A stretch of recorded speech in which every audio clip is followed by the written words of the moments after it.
and I work at headquarters. I'm the editor-in-chief of QST Magazine, and I write books on occasion.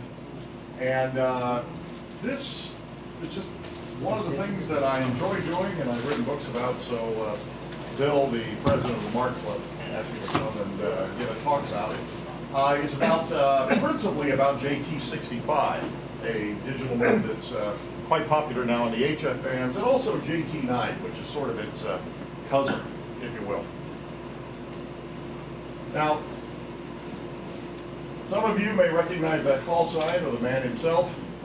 It all started with Dr. Joe Taylor, the Nobel Prize winner. He created JT65. This is a photo of him speaking at the League's Centennial Convention in Hartford in 2014.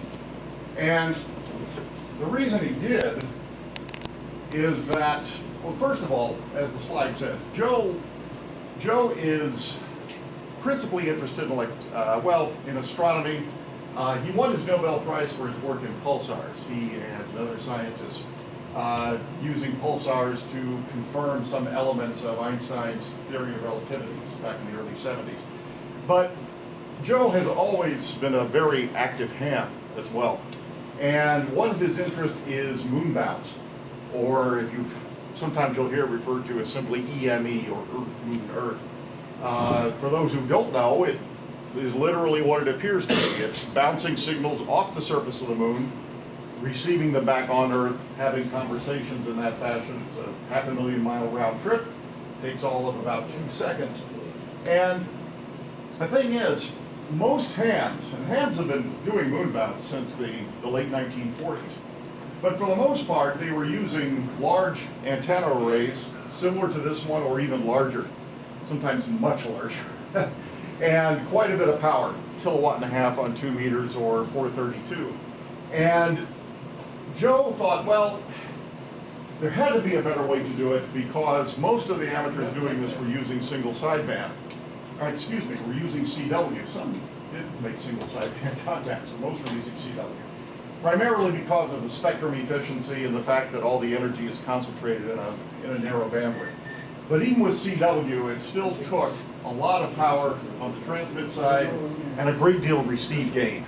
The antennas like these, preamps, so on and so forth.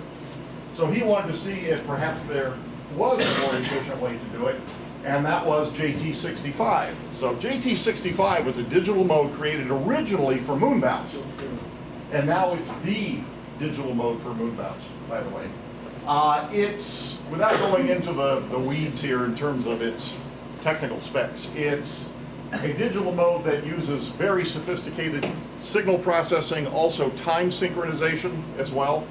So the time has to be fairly accurate. We'll get into that in a moment. But in terms of signal to noise, it's much, much more efficient spectrally in terms of energy and so on than CW. And that allowed people to enjoy moonbounce with much smaller antennas, much lower power. This photo here, this comes from let's see, what issue was it? I want to say it was October, maybe it was earlier, issue of QST. And this fellow, this is National Parks on the Air operating, and he took his long Yagi here, 432 Yagi, took it to a park in Arkansas. As you can see, he's got it bolted to his tripod is stabilized by a park grill, barbecue grill. And with that, with JT65, and he also had I think 150 watt amplifier, he was able to make a number of moonbounce contacts from that park. In other words, again, you didn't have to have the enormous antennas and certainly not the enormous power. He was using JT65. Now, you often hear JT65 referred to, if you shoot across it, as some people say it's a musical mode. That's largely because it has a synchronizing tone. If you see it on a waterfall display, you'll see kind of a line or a broken line. That's the synchronizing tone. And then there are 64 additional tones that are keyed on and off that carry the actual information. And it sends this information over and over and over. And I think I've got a recording of it here I made just a couple of days ago. And if you come across it, it does indeed sound like a musical mode. Well, you can hear this. These are actual JT65 transmissions. Hear all the different tones being keyed on and off. And again, it sounds like somebody playing on a keyboard or playing a musical instrument. You tune across it, you don't know what in the world you're listening to. So you're listening in AM mode to get that, right? Single sideband. You're on sideband to get Yes. that? Okay. Yes. Now, JT9, because I do want to mention that as well, was developed several years later. It's a mode actually that's designed for use on medium wave frequencies, and if the FCC ever gives them to us, the 2 low frequency bands that we're supposed to be getting, we hope within about 6 months to a year. However, it does very well on HF as well. The information digitally is structured very much like JT65. The tones, however, unlike JT65 where they are taking place within about a 200 kilohertz bandwidth, these are much, much narrower. So when you hear it on the air, it's easy to mistake it for just a continuous tone. It sounds like somebody just laying on their carrier. It's not, it's JT65. JT9. Now, there are advantages and disadvantages to every mode out there. For JT65 and JT9, there are 2 principal advantages.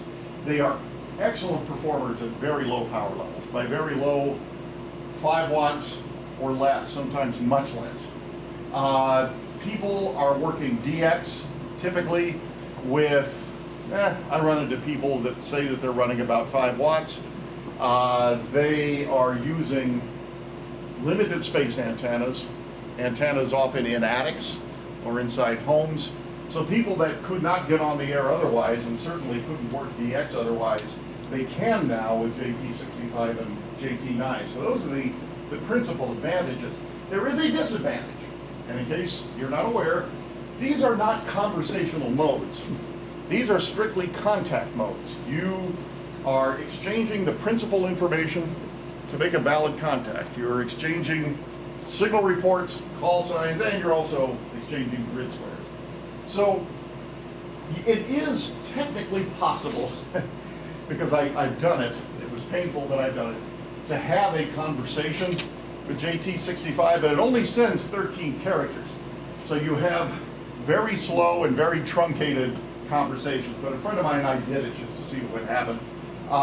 You had to say things like WX question mark, and then that would be sent. And then you would wait, and it would come back, he would come back with rain. Then you would, it was nothing you would want to do for an actual conversation on the air. So who operates JT65 and JT9? In my experience, a lot of them are what some people call paper chasers, people that are going after awards, everything from Work All States to DXCC. Virtually every award program now, regardless of who is running it, accepts JT65 and JT9 contacts for awards. Also, and we'll get into this a little bit later, hams that are interested in propagation and antenna testing, because as you'll see in a moment, you get very precisely defined signal reports. And that's very valuable when you are, let's say, putting up a new antenna and you want to see how it works or where it gets you, where your signal gets you. Again, they contact for all major awards. When I say we, I mean at headquarters. I was told recently that, I don't remember the gentleman's call sign, but there was an operator, JT65 operator, who has now logged 200 DXCC entities on JT65. I don't know how many I have. I think I have over 100. I know I got my Work All States finally about 6 months ago with it. Vermont was the last one. I had a heck of a time finding Vermont for some reason. A lot of people, the experimenters, and here we get into the signal reports. You know how it is. When you contact somebody and you ask how you're doing, they'll say, well, you're a 579, you're a 569. These, of course, are subjective signal reports. You listen to the signal and you take a stab at how strong you think it is. Not so with these modes. In this case, the software actually calculates a signal report. And it does this primarily by measuring the average strength of the noise floor at your receiver. In other words, it's measuring the strength of the noise in your receiver. Then it compares the signal to that noise floor, and the result is your signal report, and it's usually expressed in dB. So you're getting a true signal report from these things, and you'll see what the exchange looks like here in a moment. Is it ever minus dB? Oh, it's usually always minus dB. So they're pulling the signal out of the noise. Oh, absolutely. I did the other day see somebody and they were just hammering in, and I think it gave them a +6, something like that, but that's not common. It's usually minus. So using like fast Fourier transforms. Yes, very much. This is, I want to give you an example. This happens to be JT65HF. Now that's a software application. This one is for Windows. There are others, WSJTX. That's a software package written by Joe Taylor himself.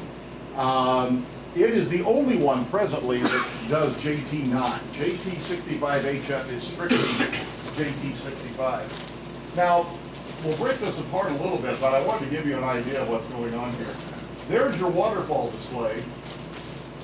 These are individual JT65 signals. See the synchronizing tone represented there? And then you see the individual little tones that are sending information over and over and over. It's very colorful for a reason. The decoding display, which we'll look at a little closer in a moment. But see the red line? The red line means that that is a transmission directed to me. I'm in a conversation or an exchange, let's not call it a conversation.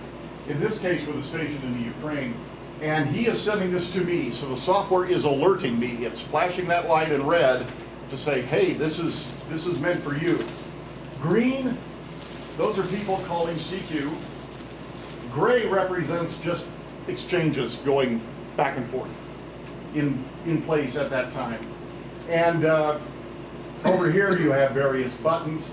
This, you'll hear from some people that they'll say, well, JT65, JT9, these are automated modes. They are not. That's not true. You very much have to be in control of the software.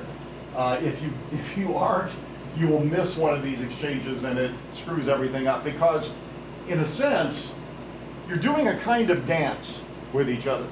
A choreographed dance. Everything has to happen at certain times. Your typical exchange, total exchange, takes about 5 minutes if everything goes well. And this person sends this, then this person sends that. Then you respond to this, 1, 2, 3, like that, until you're finally done completely. In this case, for example, UX3IV, he's sending me a signal report. And by the way, the second call sign on each line, that's the station that's actually transmitting. And you can see here, he copied me a minus 20 dB on his end, which is pretty weak. Now, let's take a little bit closer look at the decoding screen. Once again, this is JT65HF, but WSJTX does very much the same thing, so it applies as well. UTC, obviously, UTC time, when the signal is received. Sync is a measure of how well that synchronizing tone that you saw is being received. A higher sync figure, the better it is. The stronger the synchronizing tone is. dB, obviously, the strength in dB, higher is better. I have 0 as the upper limit, but in truth, I've received signals stronger than that. DT, I don't know why Joe structured it that way. I would have said TD, time, time deviation or time offset. But at any rate, remember me saying a moment ago that timing was critical? This is a measure of how far the other station's clock is offset from yours. Like in this case, this station here, his clock is just a hair shy of a second off of mine, which is acceptable.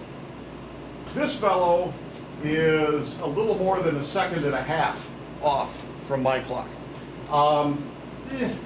Not ideal, but close enough. Obviously, I decoded his signal, so it is. Deviation and frequency, typically the display is split in half. the whole display, the whole waterfall, okay, is 2 kilohertz. You're looking at the whole audio bandwidth being dumped by your receiver. That's 2 kilohertz. They split it in the middle at 0, so you've got a kilohertz to the left, if you will, and a kilohertz to the right. So what this is telling me is that this signal is at 842 hertz. In other words, to the right of 0, out 842 hertz. K and B, won't get into that very much. That is a measure of how difficult the signal was to record. If you're into this kind of thing, and I won't dwell on it, but B means that the software used a standard Reed-Solomon software decoding algorithm. Okay. K means, though, that it used a different one. The name escapes me right now. But in other words, what it's telling you is I had to dig a lot deeper to decode this one. In a way, it's kind of a warning. It's like, yeah, okay, I decoded this, but I really had to dig deep. This might be a difficult exchange to complete. That's basically what it's trying to say. So deeper in the alphabet is different algorithm? No, it's either K or it'll be B, one of the two. Oh, okay. And again, and it's KASVE, some sort of special algorithm that it uses to dig particularly into a signal. Question? Now, Question. yes, So on the difference between JT9 and JT65, I've seen that JT9 volleys are always happening over on the right-hand side of 0. that's correct. And they never happen on the left-hand side. That's because JT9 is typically, and we'll see that in a moment, but it's 2 kilohertz higher than where the JT65 signals are. Oh. So if you're positioned on top Okay. of JT65 signals, a JT9 signal will be way over here because it's 2 Yeah, because kilohertz. his software, it's not 2 kilohertz, it's 4 kilohertz wide. Yes, yeah, if you could decode that much, Yeah. yes, you certainly can. But I do see JT65 up in that same area. Yes. as- Nothing prevents you or prevents an operator from transmitting up there. Is it It's- considered bad? It's considered bad form to do that, to interfere with the JT9 signals that way. Learn something new. Yes. Excuse me. As I was saying earlier, it's a choreographed dance, and each transmission lasts exactly 46.8 seconds. I rounded up to 47 in my case. During each transmission, actually, you're only sending a small amount of information, like I said, about 13 characters. Your station clocks have to agree within roughly 2 seconds. I don't decode anyone whose clock is out of sync from mine more than 2 seconds. And about 80% of the transmission can be lost due to interference and fading, and it can still be decoded, which is remarkable to me. Now, this is an example I put into the PowerPoint here. This is an actual JT65 contact, step by step. And in this instance, just for the hell of it, I took 2 hamstick antennas and put them together, and I was running just 5 watts. I just wanted to see how bad it could get and still produce a contact, because obviously this isn't a terribly efficient antenna, to say the least. And 5 watts makes the situation even worse. So, in this case, I'm calling CQ now. Well, how do I know that? Well, see it says TX in progress. So that means that I'm calling CQ, TX generated. That's telling me what the software is actually sending. It's sending CQ, WB and IMY, and my grid square, FN31. And where am I sending it? Well, in this case, the band was pretty active, as you can see. So I picked a place way up here, and I was hoping I wouldn't cause interference with these other signals. I just decided to do it up here. And see what I meant about there's the 0, plus 500, or plus 1K rather, minus 1K. So I'm up here, 800 and some odd plus. How did you pick that? I picked it by just clicking my mouse Okay. on that part of it, and it shifted over automatically. Now, W0RSB answered me. It's not real clear on the projection here, but you can probably see it. You can see that he's transmitted here, he gave me his grid square, EN34. So how did I transmit to him? Well, if you double click, and I guess this is the semi-automated part of the software, if you double click on that line, it will automatically configure to send what has to be sent next in the dance. So I double clicked on the line, and there's what it sent. In this case, it's sent, or it is sending, it's sending right now, -04. He had a very strong signal. -4 might seem weak to you, but actually in the JT65 world, that's considered a very strong signal. So basically what I'm doing is I'm sending him -4 as his signal report. By the way, you see that? That's what he just sent me. Now I'm transmitting now, so of course there's nothing up here, but that's what he just sent. If you compare it to the other signals, you can see that he's pretty strong. Quick question. Yes. So the input to this software, is it IQ data or is it audio or is it, what is it? It's audio. So it's right off your radio's audio output? Yes. Okay, thank you. Yes. And so in this instance, he is sent back to me, and again, I hope you can read this. You see this here, this is the important part, R-13. Well, what that means is R means Roger. I copied it, I decoded it. I got your report. -13, that's his report back to me.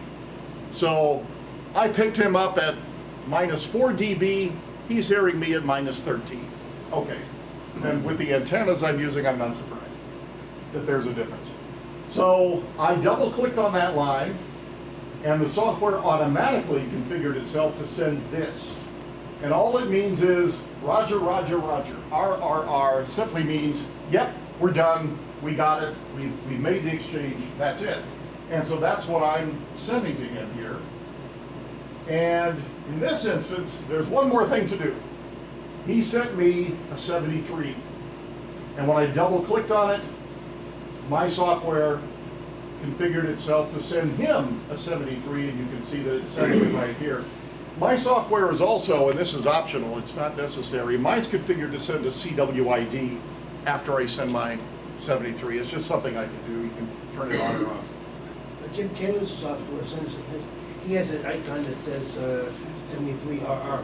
Yes, and there are different variations on that, depending on the software you're using. Does the 13 characters include the call signs? Yes, and any spaces in between them. Now this, it's a good thing you mentioned that, because this is an interesting thing here. Another station I was working decided, and you see this quite a bit on JT65, they want to send you an extra bit of text. And here comes that 13 character limitation again. And in this instance, he sent me this. 30 watts DIP 73 GL, good luck. I'm running 30 watts to a dipole, 73s, good luck. He just free keyboarded that and sent it. I want to do the same thing. I wanted to tell him somehow that I was running 5 watts to 2 mobile antennas stuck together. So what I did was I clicked up here, this is where you send free text, and the best I can do is TNX 5 watts mobile. You probably thought I was in a car, but that's okay. And that's what it's sending him right here. It's sending him TNX 5 watts mobile. Now, you might ask, by the way, as you look at this, well, how did I know it came from him? Well, the way you know, see his last transmission to me was down here. And if you notice, it's a little hard to see, but the frequency deviation is 840 hertz, okay? Because that's where that's where our exchange was taking place. So, I see this come up, it's in white. Well, look at that, 840. Gee, a coincidence. That's how I know it came from him. That was 840. So does everybody tune their carrier to the same frequency and then Yes. hunt around for That's- open audio channels? Well, you can do it that way if you're sending CQ, yes. So both of you guys get on the same frequency, and the audio is 840 hertz up, and that's where you're communicating. Yes. And if somebody was on the other digital mode, they could be on actually, let's say, down, and so that one frequency can carry two digital conversations? It could. Okay, It definitely could. thanks. To get on JT65 or JT9, if you're already running PSK31 or one of these other sound card based digital modes, you don't really need to do anything. You just install the software. But if you're not, you need a single sideband transceiver, a computer with a sound device, or these days, this slide's a little dated really, an interface with a sound card built in, like the Rig Blaster Advantage. Or nowadays, you've got radios out there now, the ICOM IC7300 is an example, that have all that completely built in. You just have to put a USB cable between your computer and the radio itself. So you don't even need an interface. And that's probably going to be the future, I have a feeling. Quick question. Yes. On SDR radios, couldn't they do that just with a software module? They could. And so some SDR radios may be capable of it? Yes. I haven't tried it myself, but yes. Okay. Yes. These are just, you can Google these and find them, but JT65HF, this is where its files happen to reside, and there are some others. WSJTX actually is at Joe Taylor's website. JT65HF is no longer being supported. It was written by Joe Large, and due to some health issues, he's no longer involved with the software, but the software is still perfectly good. It's primarily for Windows. WSJTX is available for Windows, Mac, and also Linux. Question. Yeah. Does this software, now I've tried some of that WJTX, and it doesn't seem to work very well unless you have the cat control hooked up to the receiver, and it seems to want to track or something. I think there's a way to actually turn that tracking function off, though. Because I tried it with like a boat anchor, and man, just didn't decode anything. You know, I put it, hooked up with a cat, and it was fine. It worked good. So, Yeah, I believe it can be disabled. I'll check into I that. think it can. I know it can in JT65HF. These are just some typical frequencies. As I mentioned earlier, JT9 is 2 kilohertz higher than these. You will find traffic almost everywhere. One of the things I enjoy doing is go up to 10 meters when the band is allegedly dead, and get on the JT65 frequency and fire up your software and wait, and you will see signals on an allegedly dead band. But that's the magic. Good question now. Yes. Jim Taylor's program, Mhm. the second one. I'm using a 7100, that comes from 100. When I try to connect with that one, it just crashes. Oh, that I wouldn't know. Could be a communication error, maybe. I don't know. I've never heard that. Not that I don't believe. I don't know what that would be. That would take some time to figure that out, most likely. Let's see. The one interesting aspect, and again, we're getting over to the area here of people that like to use these modes to study propagation, to experiment with antennas. Both pieces of software have the ability, and virtually everyone uses it, to upload data to the internet. Even if you're not transmitting. I mean, I routinely will just, if I'm doing nothing else, I will just turn on my radio, I will fire up the software, put it on the frequency of my choice, and just let it sit and monitor. And everything that it hears, everything that it decodes, it uploads to the internet to various sites. Well, this is one of them. This is called PSK Reporter. And, excuse me, I'm losing my voice. This is, well, let me point out here. See every one of these little balloons here? These are stations that are actually monitoring at this time. Now, in this case, this is 20 meters. And we're still, by the way, we're still talking about my example with 5 watts and the 2 mobile antennas. Now, if you, again, it's a little difficult to see, but do you see the balloons here that one says 5 minutes, 4 minutes, 4 minutes, and so on?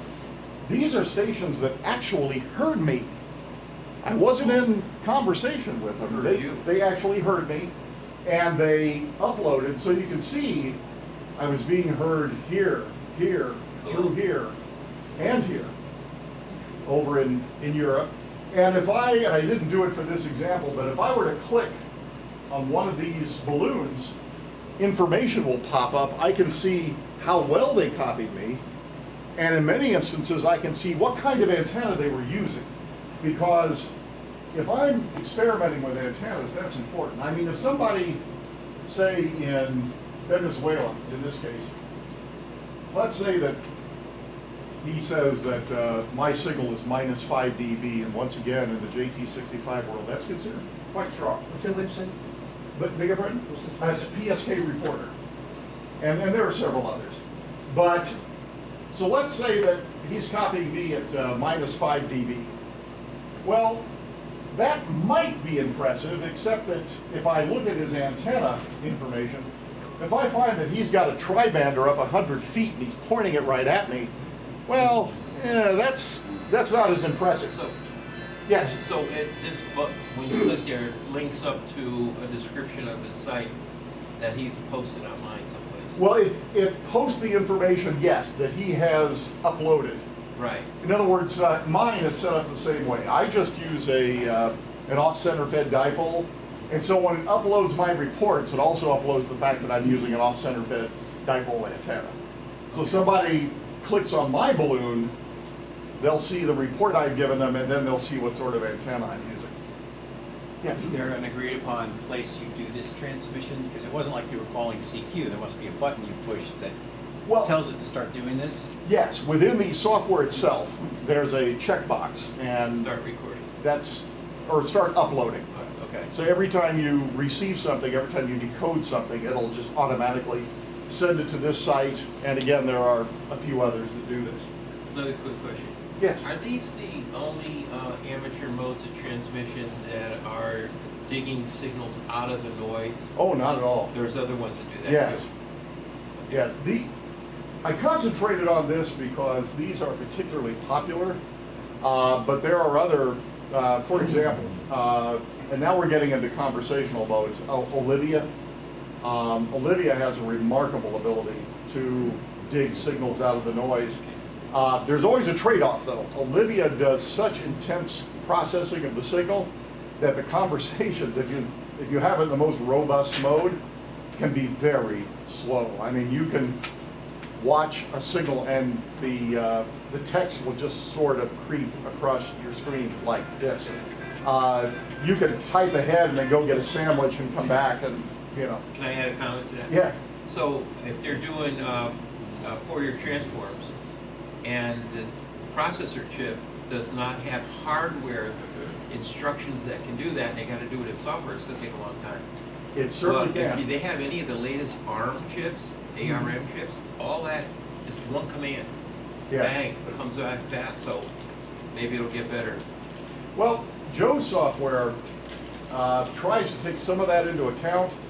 His, when you're looking at his options that he gives you, in terms of decodes, it'll say normal, fast, or deepest.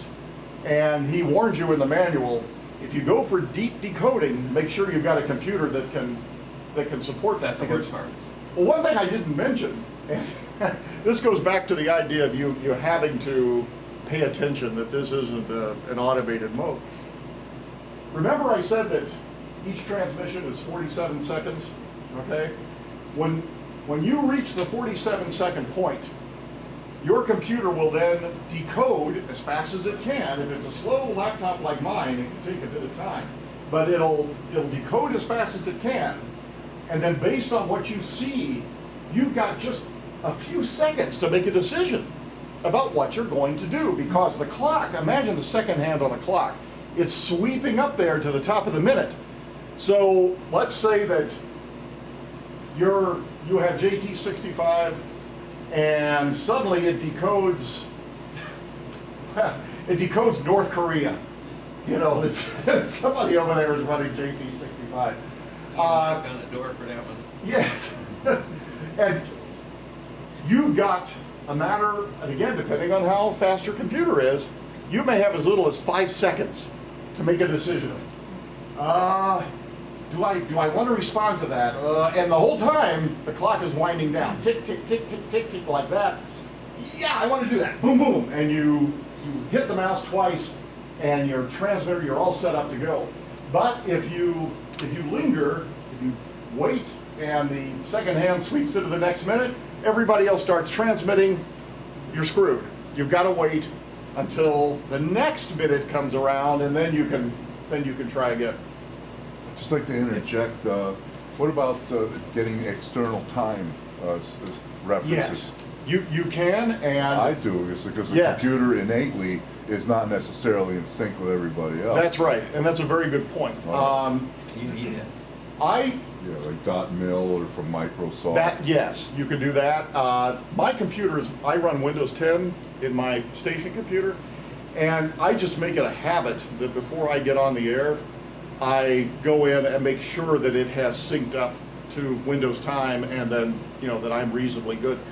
What I will see, I can tell when there's a problem when my computer isn't in sync, because I'll be decoding stations, and I'll notice that every one of them is a second and a half, maybe almost 2 seconds, and then I think, uh-oh, something's wrong here. And then when I reset my time, suddenly you're like a half a second or so. Yeah, So- I have like an older thing with a slow processor and XP. I find if I'm continuously linked to that timing, the external timing thing, I never go out of sync. No. And there's software that will, do that as well, like Right. Dimension 4. So the software is available for Windows, Mac OS, and Linux. Yes. So if you were running on a Raspberry Pi Linux system, you get in that ARM processor, you got hardware for your transforms. It's way, way faster than any software routine that could do the job. So Yeah. I'm just wondering, is anyone here running on a Raspberry Pi? But the software itself has to be set up to use that hardware. To use it. Yeah. So you Well, have an option. Well, the person who wrote the software has to know to put the option there to have take the advantage of the hardware. To take advantage of the hardware. So we don't know if it's done yet. I've never seen it done. Well, let me respond to that. I'm not sure what issue it's going to be in, but if you get QSD, it's contacted by a gentleman who has done that. And not only did he run, or is he running, in this case, he's running WSJTX on a Raspberry Pi 3. Yeah. And he's also using a 7-inch touchscreen Yeah. to interface with it. And he wrote an article for us, and we'll be publishing that probably in the next 3 months, thereabouts. Yeah. And he says it works quite well for him. Yeah. Let's hear it for those ARM processors right away. They're totally amazing. Well, but is he actually using the advantages of the extra hardware in the Raspberry Pi, or is he just running it on the Raspberry Pi? I think he's just running it. Right, because I run PSK on a Raspberry Pi, and it handles it fine, but it doesn't use any of the really nice audio processing routines that's in the Raspberry So Pi. we need a programmer to get in there and talk to the hardware for the functions. Right, we can start a Kickstarter up front here later. Steve, So that's all. Yes, there's actually a good add-on program to JT Alert. yes, JT Alert, I didn't mention that, yes. So that adds a little bit more conversational, because you can actually text message people that you're having the QSO with. And it's also very good if you're award chasing, because it'll look up and put up like You need this Connecticut, guy. Vermont, You need this so on. guy. Yeah, It's a nice that's program. very handy. Well, that's all I got. This is a book I happen to write, and no, I don't get royalties for it. League employees don't get royalties for the books we write, which is fine. I enjoy doing it nonetheless.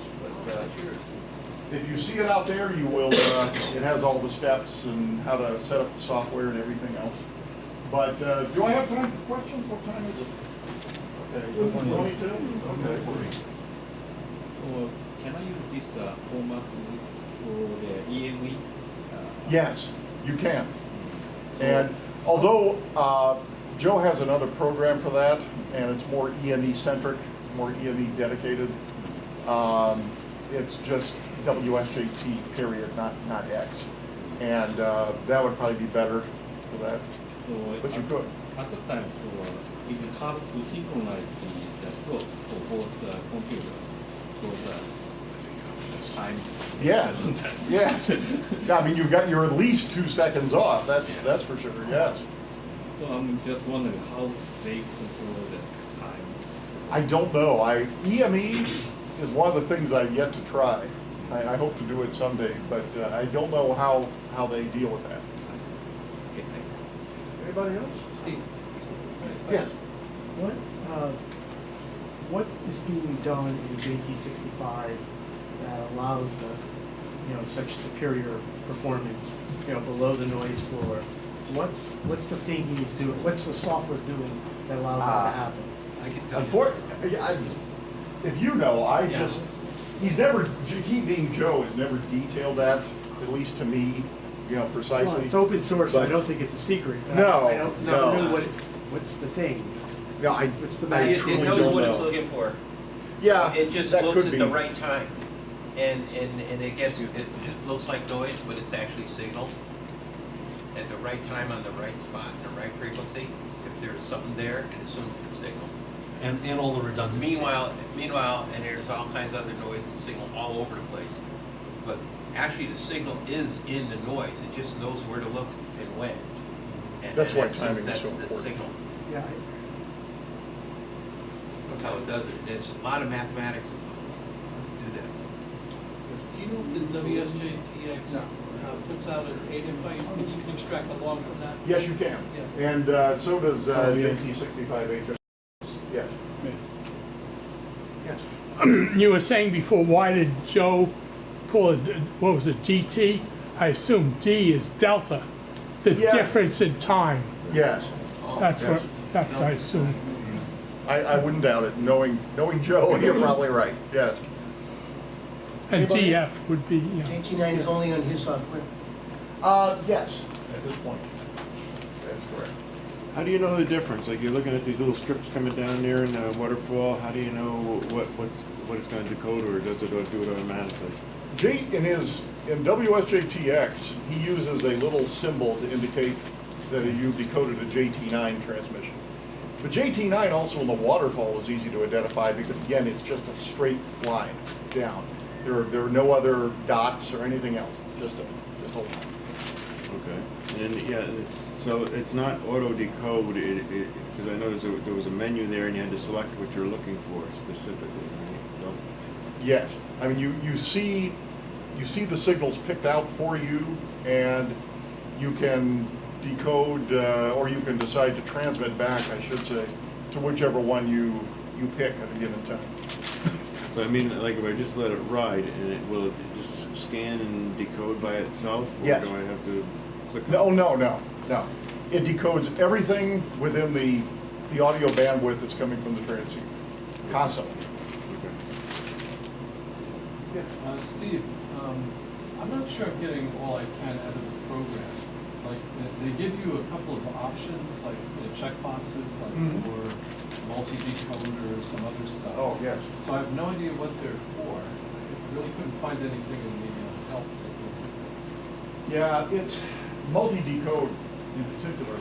If you're running with a slow computer like mine, disabling that will give you a leg up on processing, because then you're not asking the program to decode everything, only that which you're presently engaged with at a particular station.